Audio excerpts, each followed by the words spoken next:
അപ്പോൾ എൻ്റെ പോയിന്റ് എന്ന് വെച്ചാൽ എൻ്റെ ശ്രമം എനിക്കെന്ത് ലാഭം കിട്ടും എന്നുള്ളത് ഫസ്റ്റ് പ്രയോറിറ്റി അല്ല, എത്ര എംപ്ലോയ്മെന്റ് ജനറേറ്റ് ചെയ്യാൻ പറ്റും എന്നുള്ളത് ഫസ്റ്റ് പ്രയോറിറ്റിയാണ്.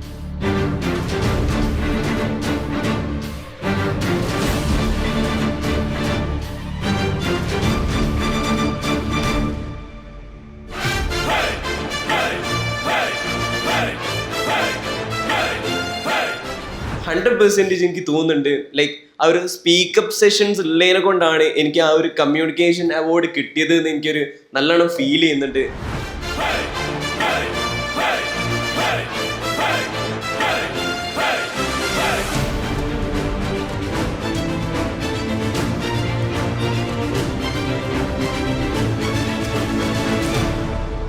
ആരൊക്കെയാണോ CDEന്റെ കോഴ്സ് കഴിഞ്ഞതിന് ശേഷം പുതിയ ഓൺട്രപ്രണർഷിപ്പ് സ്റ്റാർട്ട് ചെയ്തത്, പുതിയ ഏജൻസി സ്റ്റാർട്ട് ചെയ്തത്, അതല്ലെങ്കിൽ പുതിയ ബിസിനസ് സ്റ്റാർട്ട് ചെയ്തത്, ആരൊക്കെയാണോ CDEയുടെ പ്രോഗ്രാമിന് ശേഷം വ്യത്യസ്ത കമ്പനികളിൽ ജോലി നേടിയിരിക്കുന്നത്, അതെല്ലാം അവരുടെയും അവരുടെ ചുറ്റുവട്ടത്തിലെയും ജീവിതങ്ങളെ മാറ്റിമറിച്ചിട്ടുണ്ട്.